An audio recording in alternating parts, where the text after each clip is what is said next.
बेटी, सारी तैयारी हो गई? जी पापा, हाँ वो लड़के वालों का फ़ोन आया था कि वो बस पहुंचने वाले हैं। तभी 5 मिनट बाद गाड़ी का हॉर्न बजा और लड़के वाले आ गए। दरअसल महेश जी शहर के एक प्रतिष्ठित व्यवसायी हैं। उनके 2 बेटे और 2 बेटियां हैं। बड़ी बेटी सुमन और छोटी बेटी सुषमा है।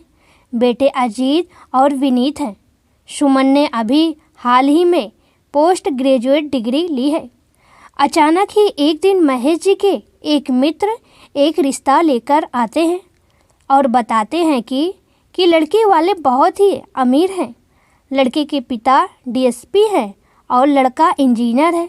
घर बहुत ही अच्छा है। सब कुछ जानकर महेश जी शादी के लिए हाँ कर देते और वही लड़के वाले आ रहे हैं। जलपान नाश्ते के बाद सुमन को बुलाया जाता है। जी, ये हमारी बेटी सुमन है। आओ बैठो बेटा। नमस्ते आप सबको। नमस्ते बेटा। आपकी बेटी तो बड़ी प्यारी है।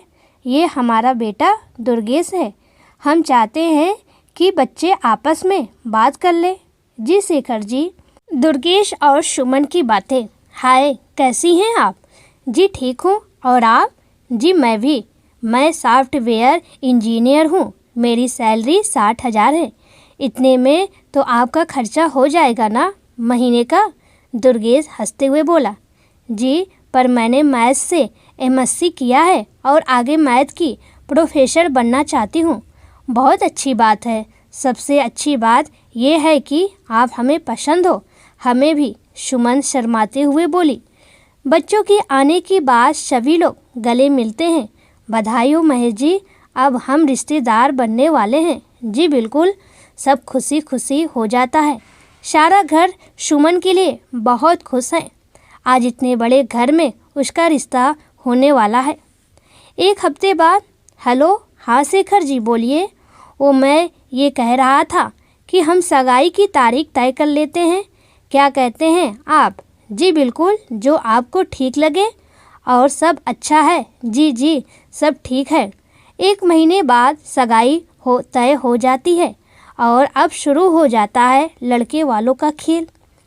सगाई एक महंगे होटल में होगी। अंगूठी हीरे की होगी। सभी रिश्तेदारों को नेक में महंगे कपड़े और लिफाफे दिए जाएं। महेश जी सारी शर्तें मानते गए। आज सगाई का दिन था। सुमन बहुत ही प्यारी लग रही थी। सब बहुत खुश थे। सगाई हो गई। महेश जी, अब हम समधी बनने वाले हैं। गले तो लगिए। जी बिल्कुल। अब बारी आई नेक की। कपड़े तो ठीक थे, पर लिफाफे में 1,000 नहीं 2,000 रुपये चाहिए। फिर से 2,000 रुपये डाले और नेक दिया।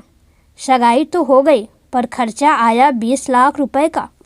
बेटी की खुशी के लिए महेश जी दिल खोल खर्चा कर रहे थे। 3 महीने बाद शादी और तिलक था। हेलो समधी जी, नमस्कार। नमस्कार, कैसे हैं आप? जी हम तो ठीक। घर में भी सब अच्छा है। वो आपको तिलक के बारे में बताने के लिए फ़ोन किया था। जी बोलिए। गाड़ी तो आप दे ही रहे हैं। नगद 10 लाख कर दीजिए।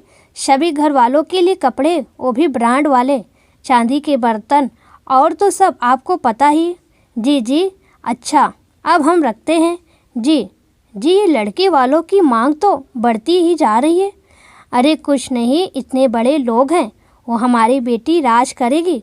उसकी खुशी के आगे ये कुछ भी नहीं। आप भूल रहे हैं, हमारी एक और बेटी है। अरे तुम चिंता मत करो, सब हो जाएगा। आइए चलिए आप सब। शेखर जी ने सब तिलक वालों से कहा। नाश्ते के बाद तिलक की रस्में शुरू हुई। 1 मिनट समधी जी, आप गाड़ी कौन सी लाए हैं? जी स्विफ्ट। क्या कहा आपने? शेखर जी बोले, हमें बोलेरो चाहिए, नहीं तो तिलक वापस ले जाइए। ये कैसी बातें कर रहे हैं आप? महेश जी बोले। जी सही सुना। अब ये तिलक तभी चढ़ेगा जब बोलेरो आएगी। सब हैरान परेशान, पर शेखर जी तस से मश ना हुए। एक बार फिर एक बेटी के बाप को मजबूर किया गया झुकने पर। शायद महेश जी की जीवन की सबसे बड़ी गलती भी शेखर जी की हर बात मानना पड़ा। खैर, तिलक की रस्में हुई। अरमानों के साथ आज सुमन की शादी हुई थी। विदा होकर अपने ससुराल आई। सब कुछ बहुत अच्छे से हुआ। शादी के बाद सुमन ससुराल से मायके आई थी। बहुत खुश थी वो, घर में भी सब खुश थे। शादी के बाद सुमन ससुराल से ही पढ़ाई करने लगी। शादी के 1 साल तक सब कुछ ठीक था, पर एक दिन अचानक माँ आज इस पैर में बहुत दर्द हो रहा है, आओ दिखा मुझे। दुर्गेश की माँ ने दुर्गेश से कहा, रुक पापा को कॉल करती हूँ।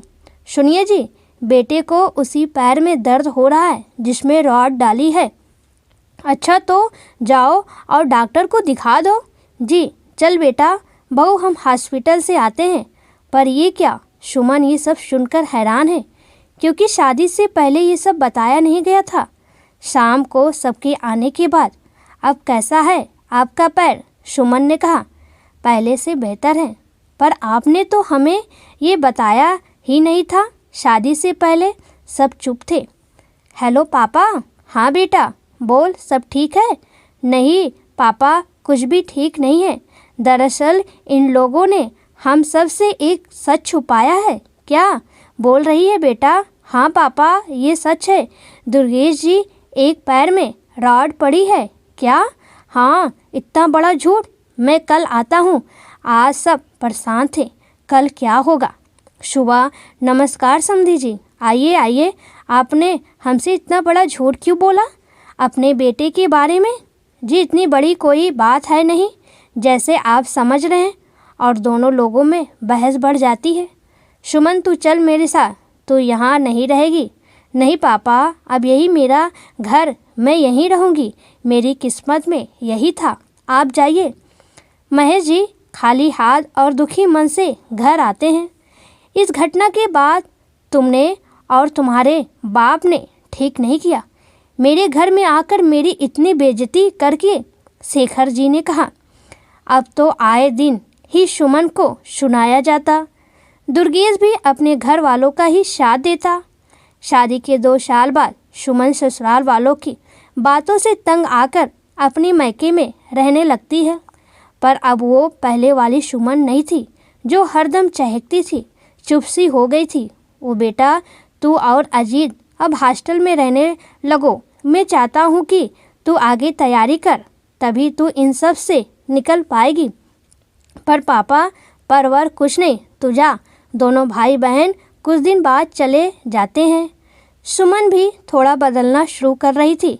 6 महीने बाद, हेलो सुमन, मैं दुर्गेश, कैसी हो? मैं, अब याद आया? जिंदा हूँ, मरी नहीं। अभी कैसी बातें कर रही हो? I am sorry.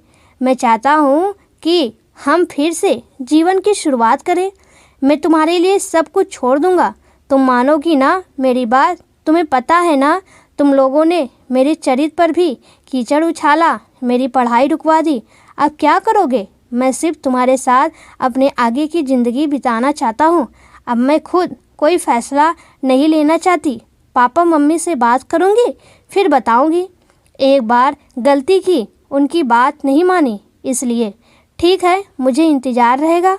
दूसरे दिन बाद, हेलो, हाँ सुशी, कैसी है? मैं ठीक हूँ। दी तू कैसी? मैं भी ठीक हूँ।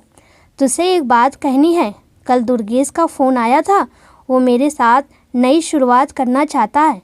मैं चाहती हूँ कि तू इस बारे में बात करे घर में सबसे। दादी तो वैसे भी यही चाहती हैं, पर दी प्लीज़ सुशी। ठीक है दीदी, मैं बात करूँगी। पापा, दीदी और जीजा जी अपनी शादी को एक और मौका देना चाहते हैं, और वो अपने घर वालों को भी छोड़ने को तैयार हैं। जीजा जी ने कहा है सुमन ऐसा चाहती है। जी पापा बोले, ठीक है, हमें कोई परेशानी नहीं है। सुमन के घर वालों की रजामंदी से दोनों साथ रहने लगते हैं। कुछ दिन दुर्गेश के घर वाले भी मान जाते हैं और सुमन को खुशी खुशी घर ले आते हैं। अब तक शादी को 3.5 साल हो चुके थे। कुछ दिन तक तो सब ठीक ठाक रहा, लेकिन फिर शुरू हुआ कुछ ना कुछ। अब शुरू हुआ बच्चे ना होने का नाटक। फिर से सुमन को ताने सुनाते, मेरे बेटे में खोट है ना, सबसे बड़ा खोट तुझमें माँ ना बनने का। ऐसे कौन तुझे घर में रखेगा जो तू औलाद नहीं दे सकती? पर मम्मी जी, हमें डॉक्टर से बात करनी चाहिए, जो भी होगा वही बताएंगे। दुर्गेश चलिए ना डॉक्टर के पास, हम अपना टेस्ट करवा लें। तुम अपना करवाओ, मेरा सब ठीक है, दुर्गेश ने कहा। सब सुमन को ही जिम्मेदार मानते। एक बार फिर से उसकी शादी खतरे में थी। मुझे मेरे बेटे का दूसरा विवाह करवाना है, तो चुपचाप घर के एक कोने में पड़ी रहना। हम तुझे घर से नहीं निकालेंगे, पर बेटी की शादी तो करेंगे दूसरी। हाँ भाभी, इकलौता भाई है हमारा, घर के वारिस का क्या होगा? ये कैसी बातें कर रही हो आप लोग? हाँ, अब यही होगा। सुमन ने सारी बातें अपने घर वालों को बताई और अपना चेकअप करवाने को कहा। 2 दिन बाद ही सारे टेस्ट हुए। सुमन का सब कुछ नॉर्मल था, वो बन सकती थी माँ। अब बारी थी दुर्गेश के टेस्ट की, पर उसने साफ इनकार कर दिया कि वो टेस्ट नहीं करवाएगा। अपने घर वालों की बातों में आकर सुमन पर ही इल्ज़ाम लगाया। दुर्गेश और उसके घर वाले दूसरी शादी की जिद लेके बैठ गए। अब तो महेश जी लगने लगा, बात तो हद से ज़्यादा हो गई है। अब बस बहुत हुआ, तू कितना सहेगी? अब चल, इन्हें अब कानून देखेगा और अब तू नहीं रहेगी यहाँ। दहेज का केस दर्ज हुआ दुर्गेश और उसकी फैमिली वालों पर। 1 साल हो चुका है, केस अभी भी चल रहा है, कोई नतीजा नहीं निकला। दुर्गेश के पिता ने अपने डीएसपी पद का भरपूर उपयोग किया और सुमन को अब तक न्याय नहीं मिल पाया। शायद उसकी कोई सुनता ही नहीं। थक हार कर केस अदालत ले जाया गया, जहां अभी भी मामला चल रहा है। आज एक फूल सी कोमल जिंदगी जीवन के कठिन संघर्ष कर रही है। दोस्तों, इसमें किसकी गलती है? सुमन के पापा की, जो दहेज के लालचियों के हाथ अपनी बेटी की शादी करा दी, या ससुराल वालों की कि खुद के बेटे की कमियां छिपाकर सुमन पर कमियां निकाल रही हैं? प्लीज़ कमेंट में ज़रूर बताएं।